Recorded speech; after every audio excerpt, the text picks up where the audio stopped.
নমস্কার। পূর্বজন্মের কর্ম এটি জানার মধ্য দিয়ে বর্তমান জন্মে আপনার ভাগ্য পরিবর্তন করা সম্ভব। শুধু জানতে হবে আপনার পূর্বজন্মে আপনি কি ধরনের কর্ম করতেন এবং সেই কর্ম অনুযায়ী বর্তমান জন্মে আপনি যদি কর্ম করতে পারেন তাহলে আপনি পারেন আপনার ভাগ্য পরিবর্তন করতে সম্ভবপর। বিষয়টি জানতে চাইলে থাকতে হবে অনুগ্রহপূর্বক আমার সাথে। সুতরাং পরবর্তী প্রোগ্রামগুলোকে অতি সহজে পাবার জন্য আমার চ্যানেলটিকে সাবস্ক্রাইব করুন এবং পাশে থাকা বেল আইকনটি অবশ্যই প্রেস করবেন। আসুন তাহলে শুরু করা যাক আজকের মূল আলোচ্য পর্বে। দেখুন, আজকের প্রোগ্রামটি সম্পূর্ণ একটি ব্যতিক্রমী প্রোগ্রাম। আমি প্রোগ্রামটি পুরোপুরি কন্টিনিউ করার পূর্বে দু একটি কথা বলবো, দয়া করে অনুগ্রহপূর্বক সকলে শুনুন। এই প্রোগ্রামটি আপনাকে এমন ইনফরমেশন দিতে চাইছে যা আপনার জন্য হিতকারী, যা আপনার জন্য লাভদায়ক। কারণ আমি সর্বদা আপনার বা আপনাদের ভালো চেয়েছি, ভালো চাইছি, ভালো চাইব। কারণ আমার কাজটি হচ্ছে সঠিক পথের দিশা, সঠিক পথ দেখানোই আমার ধর্ম। আপনাকে গাইডেন্স করাই আমার কর্তব্য, দায়িত্ব। এটি আমার একমাত্র পেশা, অ্যাস্ট্রোলজি। কিন্তু এই পেশার মধ্য থেকে আমি সর্বদাই আপনাদের পাশে রয়েছি, পাশে থাকবো। দেখুন, এই প্রোগ্রামটি হয়তো অনেকেই বলবেন, হয়তো প্রশ্ন করবেন, আমার কমেন্ট বক্সে অনেকেই হয়তো প্রশ্ন করবেন যে পূর্বজন্মে আমি বিশ্বাস করি না, পূর্বজন্মের কর্ম বিশ্বাস করি না, পূর্বজন্ম কিছুই হয় না, সবই বর্তমান জন্ম। হ্যাঁ, ঠিক। কিন্তু বর্তমান জন্মে আপনি যা করছেন সেটা সবই কিন্তু পূর্বজন্মের কর্ম করার বাকি সঞ্চিত অংশ থেকে। কারণ আমাদের চারটে কর্ম থাকে: প্রাপ্ত কর্ম, সঞ্চিত কর্ম, ক্রিয়ামান কর্ম এবং আগমনী কর্ম। ভালো করে শুনুন, আমাদের মনুষ্য জীবন চারটে কর্মের দ্বারা বিভক্ত।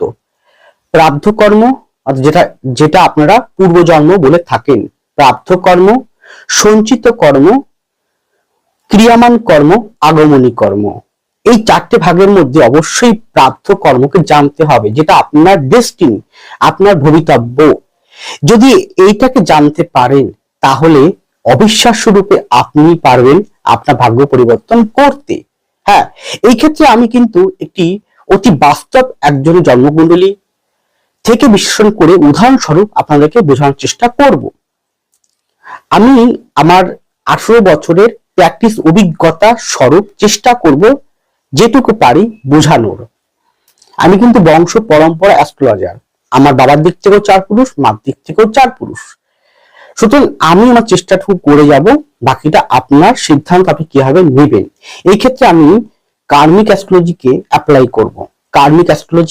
অ্যাপ্লাই করব এবং দেখিয়ে থাকবো এই ব্যক্তিটি বর্তমান জন্মে অলরেডি সে কিন্তু জীবিত, চলছে তার বয়স, সে এখনো বেঁচে আছেন, সে এই কর্মের সঙ্গে যুক্ত রয়েছেন।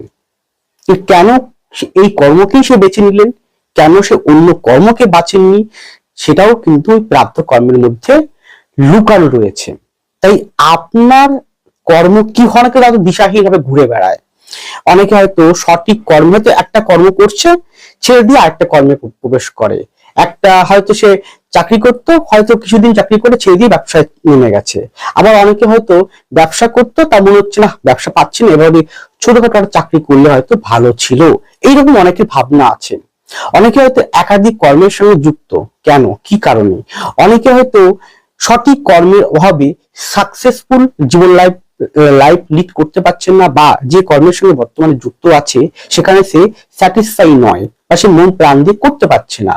তাহলে জানবেন কোথাও না কোথাও আপনার প্রাপ্তের কর্মে বিপরীত আপনি কর্ম করে চলছেন। তো এইরকমই কর্মের বিভিন্ন ভাগ নিয়ে আমি যেমন থাকি, আপনাদেরকে রাশিফলের মধ্যে আলোকপাত করি। এবার থেকে আমি অবশ্যই একটা দুটো করে ব্যক্তিগত জন্মকুণ্ডলী অনুযায়ী বা নির্দিষ্ট বিভাগ অনুযায়ী আলোকপাত করব। তাই আমি আসছি আপনার শহরে প্রাপ্ত পূর্বজন্মের কর্মফল নিয়ে। আমি আসছি আপনার শহরে আপনার ভাগ্য পরিবর্তন করতে, ভাগ্যের সঠিক পথ দেখাতে, যে পথে আপনি গেলে, কর্ম করলে আপনি পারবেন সঠিক দিশায় পৌঁছাতে এবং অসম্ভবকে সম্ভব করে তুলতে পারবেন আপনি স্বয়ং নিজে। তার জন্য আমি আসছি আপনার শহরে। কবে? 23শে আগস্ট। 23শে আগস্ট উত্তরবঙ্গের জলপাইগুড়ি চেম্বারে। 23শে আগস্ট উত্তরবঙ্গের জলপাইগুড়ি চেম্বারে। যদি আপনারা মনে করেন ব্যক্তিগতভাবে কি কর্ম করা উচিত, কিভাবে চলা উচিত, কোন কর্ম আমার জন্য লিখিত আছে বর্তমান জন্মে, অবশ্যই আমি সেটা দেখাতে পারবো। এই কনফিডেন্স, এই বিশ্বাস আমার আছে। আর আপনার পাশে আমি থাকবো, এই কথা দিলাম।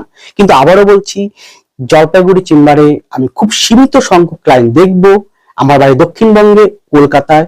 যদি আপনারা নিজেদের ভাগ্য পরিবর্তন করতে চান, নিজের কর্মের দ্বারা, সঠিক পথের দিশার দ্বারা, গাইডেন্সের দ্বারা, যে বিষয় হোক না কেন, হতে পারে কর্ম, হতে পারে অর্থ, হতে পারে পড়াশোনা, হতে পারে শিক্ষা, হতে পারে বিবাহ, হতে পারে বৈবাহিক জীবন, হতে পারে আইনগত সমস্যা, হতে পারে জটিল কোনো সমস্যা, জটিল রোগ, জটিল সমস্যা, যে কোনো বিষয় হোক না কেন, আপনারা অবশ্যই সমাধান রাস্তা খুঁজে পাবেন আমার কাছ থেকে।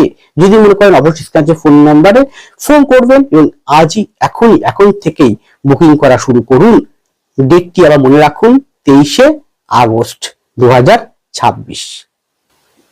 এবার আপনারা একটু এই যে জন্মকুণ্ডলী দেখতে পাচ্ছেন, এই জন্মকুণ্ডলীর বাস্তব এবং যে পূর্ব জন্মকৃত যে কর্মফল হেতু বর্তমান জন্মে সে কি ধরনের কর্মের মাধ্যম দিয়ে নিজের ভাগ্য নিজেই পরিবর্তন করতে সক্ষম হয়েছেন, তার একটা জন্মকুণ্ডলী আপনাদের সামনে উপস্থাপন রইল।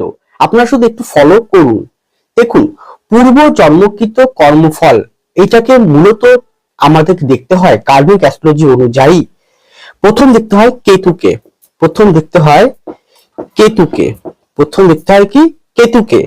তারপর দেখতে হয় কেতু যে জায়গা বসে আছে তার অধিপতিকে, যে বসে তার অধিপতিকে, যে জায়গায় বসে আছে। তারপরে দেখতে হবে শনিকে, দেখতে হবে বৃহস্পতিকে, দেখতে হবে রাহুকে।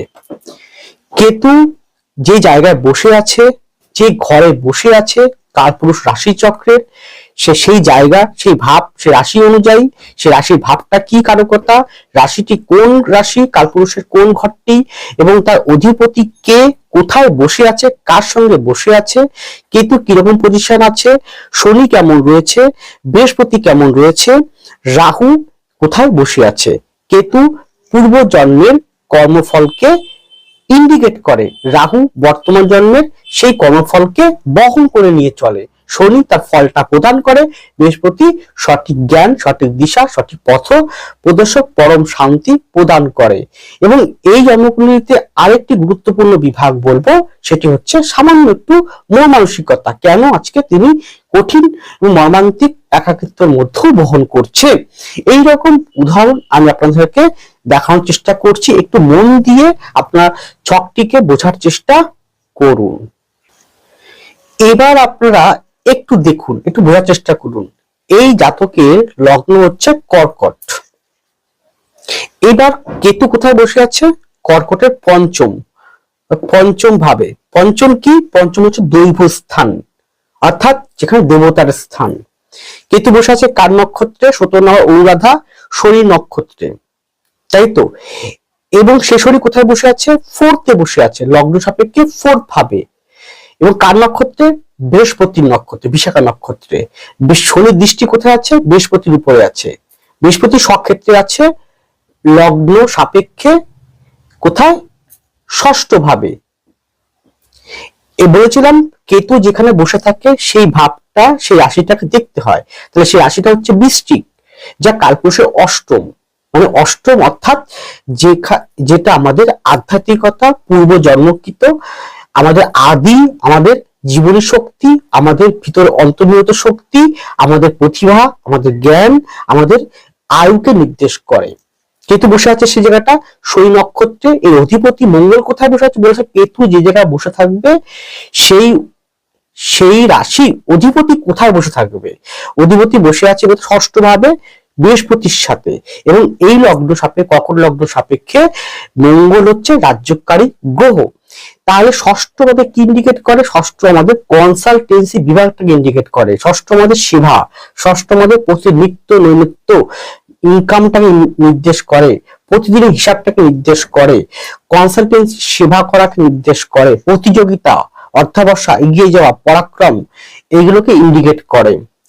এবং এই কেতু কোথায় বসে আছে? কেতু ষষ্ঠে, পঞ্চমে, আর রাহু কোথায় বসে আছে? একাদশে। লগ্ন সাপেক্ষে একাদশ ভাবে রাহু বিষর ঘরে, কালপুরুষের দ্বিতীয় ঘরে বসে আছে। শনি দৃষ্ট কোথায়? বৃহস্পতির উপরে এবং মঙ্গলের উপরে পড়ছে, তৃতীয় দৃষ্টি। দেখুন, তাহলে শনি কি ইন্ডিকেট করে? শনি হচ্ছে আধ্যাত্মিকতার পরকেষ্ঠা, আধ্যাত্মিকতার সব থেকে উচ্চতম মার্গ এবং জ্ঞানের চরম মেধা, বুদ্ধিমত্তাকে ইন্ডিকেট করে।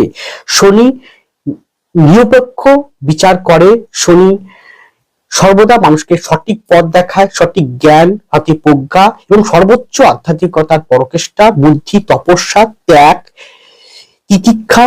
শনি দুঃখ, কষ্ট, যন্ত্রণা, শনি আমাদের জীবনের সর্বোচ্চ সাত্বিকতাকে নির্দেশ করে, সৎ পথে থাকাকে নির্দেশ করে, পরিশ্রম, অধ্যবসায়, লেগে থাকাকে নির্দেশ করে থাকে। সে কিন্তু ফোর্থ অন্তঃস্থল মনের জায়গায় বসে আছে, সে বৃহস্পতির দৃষ্টি করছে। তার মানে শনি কি? শনি কর্কট লগ্ন সাপেক্ষে অষ্টম পতি, বলেছে অষ্টমটা খুব গুরুত্বপূর্ণ। অষ্টম পতি সে কোথায়? নিজের মূল ত্রিকোণের পতি, সে বসে আছে কোথায়? ফোর্থ ভাবে লগ্ন সাপেক্ষে। তাহলে এই জাতক পূর্ব জন্মে কি আধ্যাত্মিকতা রিলেটেড কর্ম করতেন।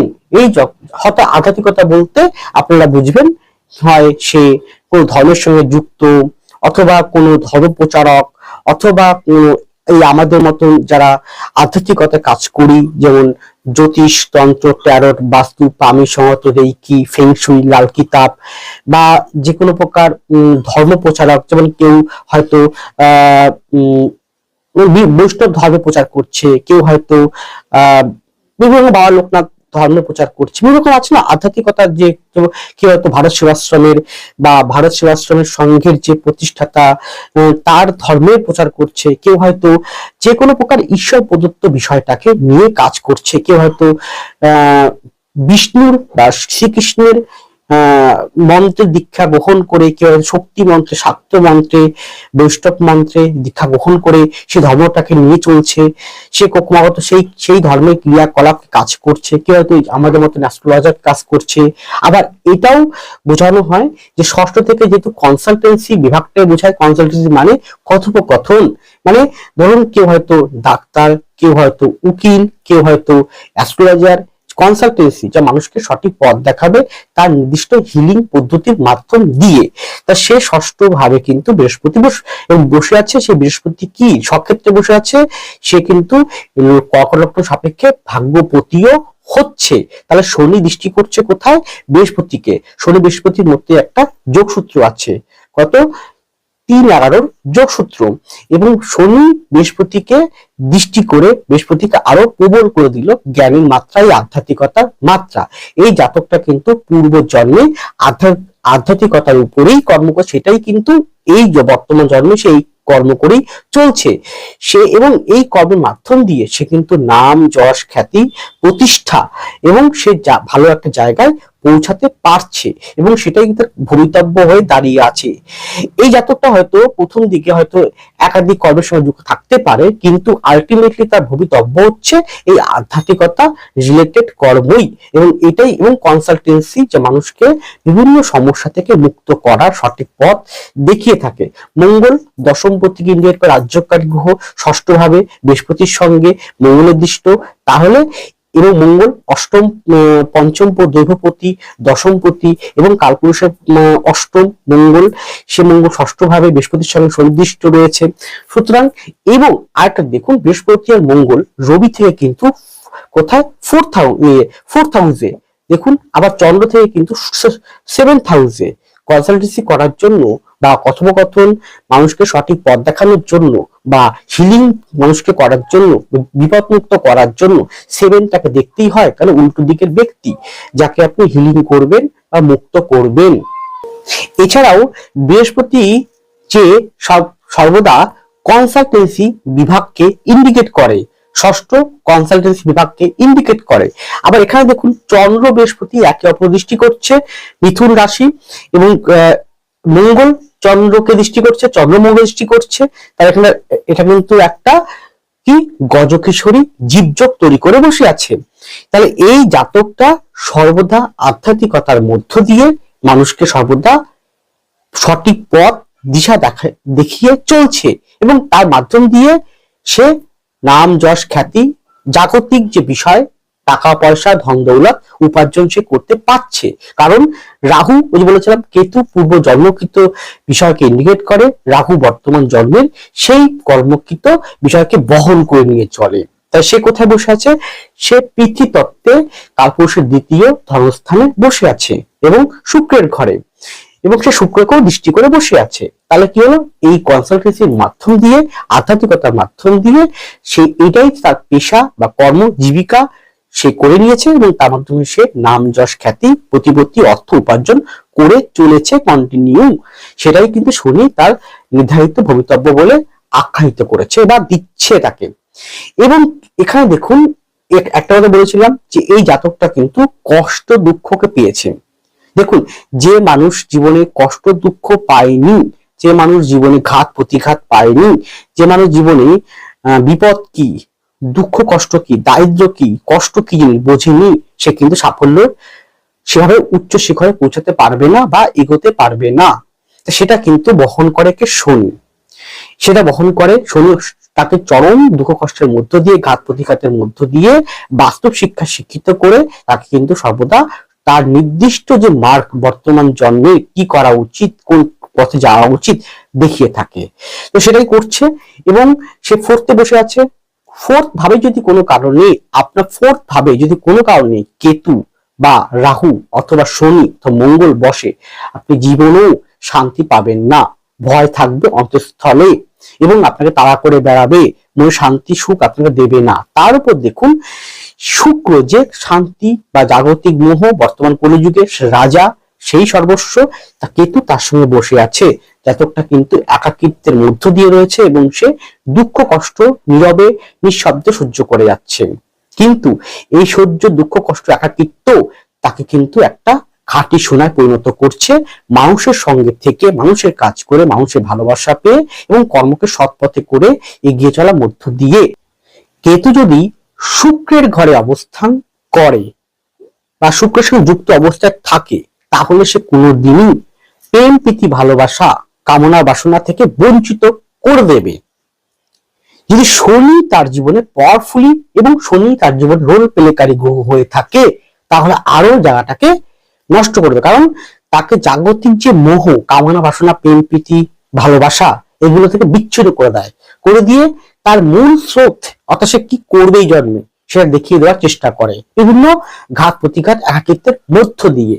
সেটাই সে পেয়েছে, পাচ্ছে এবং এগিয়ে চলছে। কিন্তু হ্যাঁ, তার এই পূর্ব জন্মকৃত কর্মের সঠিক দিশা পাওয়ার ফলে, সেটা করে যাওয়ার ফলে সে কিন্তু নাম যশ খ্যাতি এবং সে টিকেও আছে, এবং সে প্রতি মুহূর্তে অর্থ উপার্জনের পথও সে কিন্তু করে পাচ্ছে। তো সুতরাং আপনি বা আপনার বা আপনাদের বা আপনার যে কোনো ব্যক্তির বা আপনার কোনো সন্তানের সন্ততির বা স্বামী স্ত্রীর ভাই বোনের যারই হোক না কেন, এই কর্ম বিষয়ে বর্তমান জন্মে কি করা উচিত, কোন কর্ম করা উচিত, কোন পথে গেলে আপনার ভাগ্য পরিবর্তন নিজেই করতে পারবেন সঠিক পথের দিশার মাধ্যম দিয়ে, তার জন্য তো আমি আসছি আপনার শহরে। নিখুঁত এবং কোয়ালিটি কোয়ান্টিটি মেনটেন করে কনসালটেন্সি পেতে চাইলে আমি আসছি আপনার শহরে। কবে? 23শে আগস্ট 2026, উত্তরবঙ্গের জলপাইগুড়িতে।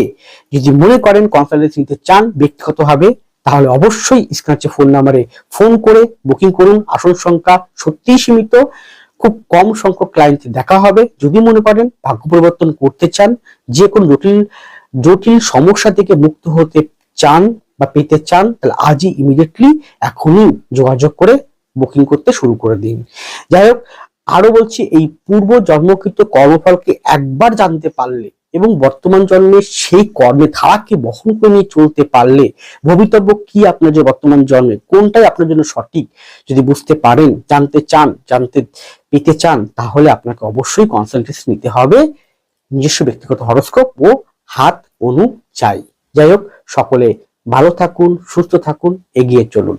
নমস্কার, জয় মা তারা।